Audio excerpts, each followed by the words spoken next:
Well, hello everybody. I'm sending you this from Boston, Massachusetts on my way to Italy. So unfortunately I can't be there with you, and I'm quite bummed about that because I have a lot of funny stories and fantastic memories about knowing Mark Garcia, who's my very, very dear friend. And some of those memories I just had to share with you. The first one I can think about that I always tell everybody is about how when I was 15 years old, Mark must have been 19, 20, something like that. He told my mom, I'll take him over to get his permit, Mrs. Krizer. No problem, I can take him. So my mom said, okay, and off we went in that big brown car of his. Well, somehow on the way to the DMV, we picked up friends. I think we got Chuck Castro and Raul Medina and a couple of other guys, as I remember. So we go to the DMV and I start taking my test. And they're sitting there teasing me so bad and saying, Kurt, you're blowing it, you're going to blow it. That the lady had to scold them and send me to the other side of the room where I thanked her and said, thank you, they're bugging me. And they sat there and teased me until I finished my test. And when I was all done, I passed my test. And Mark threw me behind the wheel and said, all right, Kurt, you're going to drive home. So off I went down 126 in this big brown car. I think it was a Monte Carlo, that big brown root beer Monte Carlo. I think we used to call it the pimp car or something like that. And that's one of the first things that I remember. And he put me behind the wheel and let me drive him and all his buddies back to Fillmore, which was probably a little dangerous, but he did it anyway. And that was the kind of things we did. He used to take me around with him. And I remember that yellow truck with the little camper shell and the brown carpet in it and those little crystal cut glasses that he had in there. It was all this little Casbah on wheels. And he had that little truck and that big brown Monte Carlo that we had a ton of memories in. Everywhere we went, just like the permit, there was always friends and laughter. And it seemed like when we went somewhere, we picked up more friends. Whether it was the drive-in movie or we went out for a putt, and next thing you know, a bunch of his friends and he and I were at Kenny's Grove or wherever we were going. Wherever we went, there seemed to be a big group of friends, and that suited me fine because we both liked that. We were both kind of hyper, and we both like to laugh a lot and tease each other. I remember going to drive-in movies. I went and saw Up and Smoke with Mark. We both laughed till our sides hurt. And then we went and saw that creepy movie called Magic, where they had some little ventriloquist doll, little mannequin thing that came alive. And at first we were laughing at it and everything, but it was kind of a horror film.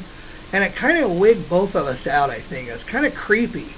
Because after that we would tease each other and like call each other like that little mannequin. He'd say, Curtis, like some little mannequin, and try to freak me out.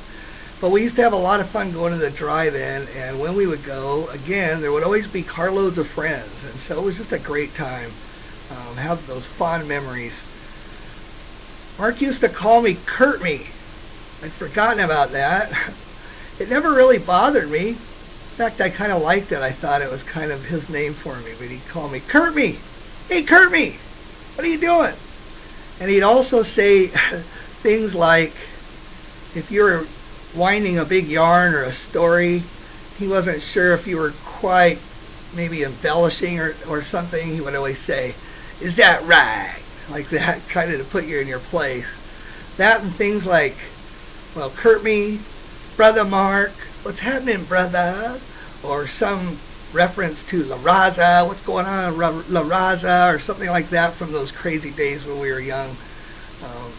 All these different things that he would say, those have all come back to me as well. And I played drums at the time, and Mark was a true musician. I love music. In more recent times, I've had the pleasure and opportunity to do engineering design for some studio equipment friends of mine, and we've made designs for people that we used to listen to when we were in high school.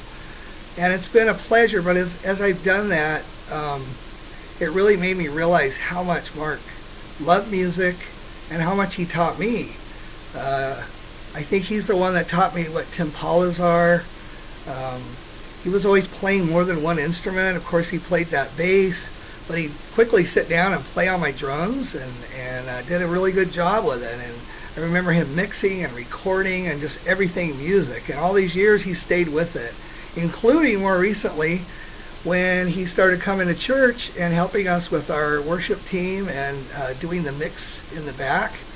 And during that time, my little girls and my wife got to know him, and it was a real pleasure getting to see him all the time again and having a buddy that I'd go over and give a hug to and talk about whatever new music we were listening to or whatever was going on. And I know he was going back to school and doing a fantastic job learning and continuing to grow. But Mark was definitely a true musician, and I learned so much from him. And one of my great memories more recently is when our class of 1981 had a reunion for our 30th. And way back when we started high school, Mark and Tempting Soul played the class of 1981's Welcome Freshman Dance when we were freshmen.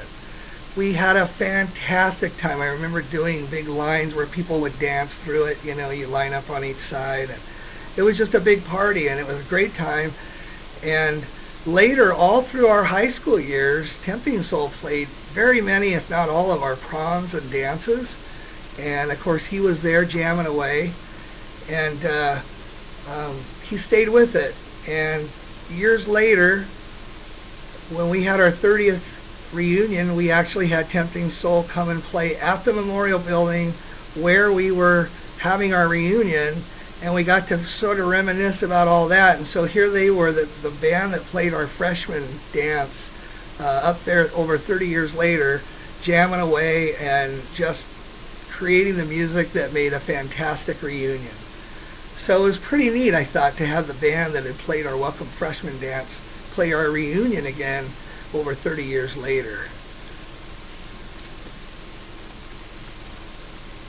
I remember going to Mark's house and hanging out. I was a lot younger than him, and actually I was Tisha's age, and that's how I got to know Letitia's, because of Mark. And I don't know if she knew this, I'm sure she does, but Mark was close to his family, loved all his siblings. But Tish, being the little sister, I know he was especially, I think, protective and big brotherish, and would worry about her and scold her a little bit. And of course, being a teenager, she probably didn't want to be scolded or harassed or anything, but I remember her coming with Crystal Sandoval or some of her friends to the house when I was there with him. And I just remember him like kind of keeping an eye out and, worrying about his little sister and so on. So he definitely loved his family, and I have great memories of going over there to his house, and then there was always more friends again at his house as well. I know Mark now is good. He's in a much better place. We're celebrating that. For those of us who are here, who are left behind, it's our sorrow because we won't be able to tease him and laugh here in this life. But with that hope that we know we'll see him someday, this is a celebration. And I wish I could be there with all of you, because I know there's going to be great singing and great music. And I look forward to coming back and sharing some other stories that maybe I won't say publicly, but I'd love to say with you. And even a couple of you probably remember some of these things, but definitely Mark was a fantastic friend. He is my fantastic friend, because I do believe I'll see him very soon. But in the meanwhile, we're left to have fantastic memories and to celebrate his life, and just to enjoy the time that we had with him. And I want to just close by saying, I'll see you on the other side, Mark. I love you, brother. You're a great friend, and we'll see you on the other side.